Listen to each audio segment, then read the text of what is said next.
नमस्कार, मैं प्रवीण गौतम और आप देख रहे पब्लिक मीटर।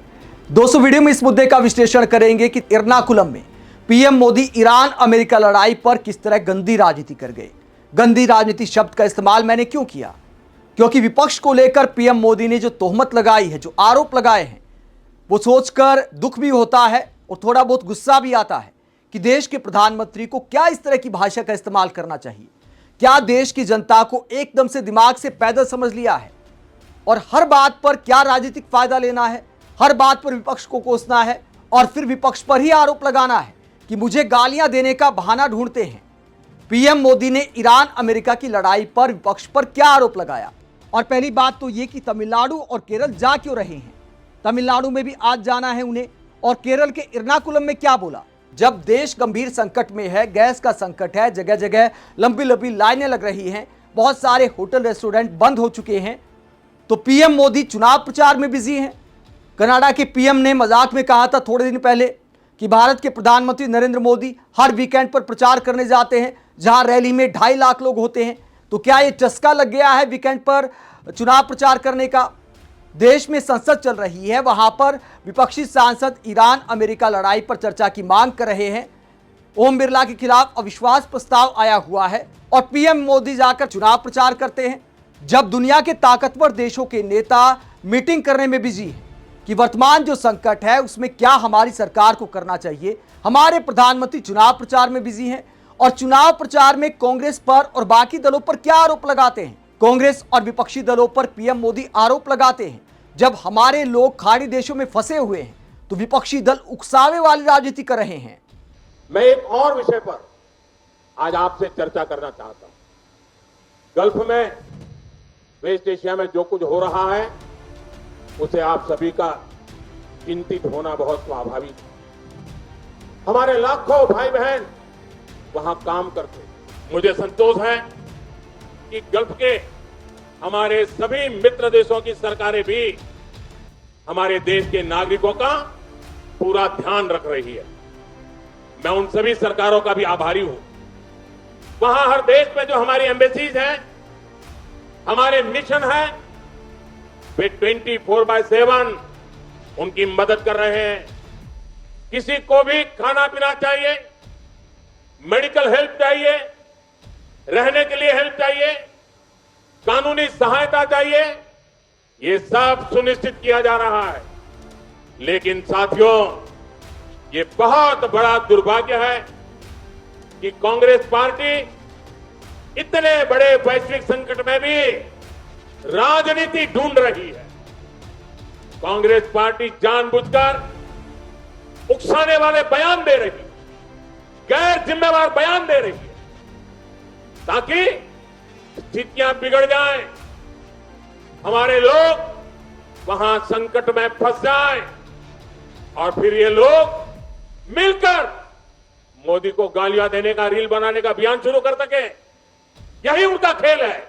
एनडीए सूरजगढ़े एक तरफ बीजेपी एनडीए देश को आत्मनिर्भर बनाने के लिए अनेक विध काम कर रही है, वहीं दूसरी तरफ कांग्रेस और लेफ्ट के लोग आत्मनिर्भर भारत अभियान का मजाक उड़ाने में ही जुटे रहते हैं।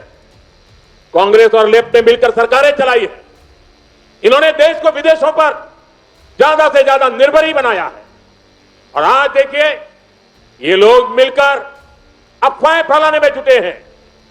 आज युद्ध के समय, इस समय में भी कांग्रेस, लेफ्ट और उसका इकोसिस्टम देश में पैनिक क्रिएट करने में, भय पैदा करने में पूरी ताकत खपा रहे हैं। मैं देशवासियों को कहूंगा, कांग्रेस, लेफ्ट और इनके इकोसिस्टम द्वारा फैलाई जा रही अफवाहों से सतर्क रहे, सावधान रहे। विश्व गुरु के नाम पर राजनीति करने वाले पीएम मोदी बात बात पर विक्टिम कार्ड खेलते, ये बयान इस बात को दिखाता है। इस बात में लॉजिक क्या है? विपक्ष किस बात को लेकर उकसा रहा है, किसे उकसा रहा है? विपक्ष ये कहता है कि आप निंदा करिए अमेरिका और इजराइल ने ईरान पर जो अटैक किया है, और निंदा कई देशों ने की है, नाटो के भी कुछ देशों ने की है, दुनिया के कई देशों ने इसे अंतर्राष्ट्रीय कानून के खिलाफ बताया है, अमेरिका के बहुत सारे सांसदों ने बताया है। तो विपक्ष जो कहता है वो गलत कहां है? इसमें उकसाने वाली बात कहां है? और विपक्ष के ऐसा बात करने पर हमारे लोग खाड़ी देशों में कैसे फंस सकते हैं? इसके पीछे एक लॉजिक कोई बता दे। देश के प्रधानमंत्री को क्या इस तरह की घटिया राजनीति करनी चाहिए चुनावी रैलियों में? दुनिया में इतना बड़ा संकट आया है, एक युद्ध छिड़ा हुआ है, जहां विपक्ष शांति और भाईचारे की ही बात कर रहा है कि पीएम मोदी को, भारत की सरकार को इस तरह के हमलों की निंदा करनी चाहिए। शांति की बात करना, भाईचारे की बात करना, अंतर्राष्ट्रीय सद्भावना की बात करना, भारत का पक्ष रखना, भारत के सिद्धांत याद दिलाना, पीएम मोदी को यह याद दिलाना कि भारत की एक तटस्थ भूमिका रही है। दुनिया में जब बड़े घटनाक्रम होते हैं तो भारत शांति और सद्भाव की बात करता है, गलत करने वाले को गलत कहता है। इतिहास में हमारे कई प्रधानमंत्रियों ने ऐसा किया है, तो पीएम मोदी को भी ऐसा करना चाहिए। ऐसी बातें करना उकसाना कैसे है, यह समझ नहीं आया कि विपक्ष के उकसाने से भारत कैसे फंस सकता है। और जो गैस संकट की बात की जा रही विपक्ष के द्वारा कि संसद में चर्चा होनी चाहिए, तो ऊर्जा संकट को लेकर क्या प्रवचन देते, जरा सुनिए। गल्फ में चल रहे युद्ध में हमें आत्मनिर्भरता का महत्व भी फिर से समझाया है। एनर्जी हो या फिर अन्य सेक्टर, भारत हर क्षेत्र में आत्मनिर्भर बनने का प्रयास कर रहा है। आत्मनिर्भर होना कितना जरूरी है, ये हमने कोरोना के दौर में देखा है, यूक्रेन संकट के दौरान देखा है, और वर्तमान संकट ने एक बार फिर इसे सिद्ध किया है कि आत्मनिर्भर होना कितना जरूरी है। तो ईरान अमेरिका की लड़ाई को लेकर कहते हैं कि एक बार फिर हमें पता चला है कि आत्मनिर्भर होना बहुत जरूरी है। यह प्रवचन तो सबको पता है। आपकी 11-12 साल से सरकार है, आपने किया क्या है? आपने आत्मनिर्भरता के लिए क्या किया? और सरकार ने जो दावा किया कि गैस का पूरा स्टॉक है, अफवाहें फैलाई जा रही हैं, 2-3 दिन बाद सब एक्सपोज हो गया। कई जगह कमर्शियल गैस की सप्लाई बंद होने की खबरें आ रही हैं, कई शहरों में लंबी लंबी लाइनें लग रही हैं। तो सरकार के दावे हवा हवाई हैं और प्रधानमंत्री हवा हवाई बातें करते चुनावी रैलियों में जाकर कि भैया आत्मनिर्भर होना चाहिए, होना चाहिए, होना चाहिए, होना चाहिए। सबको पता है ये बातें रिपीट करने से आत्मनिर्भर नहीं हुआ जाता।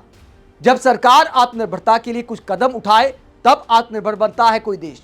जब शिक्षा को बढ़ावा दे तब आत्मनिर्भर बनता है कोई देश। लेकिन पीएम मोदी की बातें सुनकर लगता है कि प्रवचन देने से ही हम आत्मनिर्भर बन जाएंगे।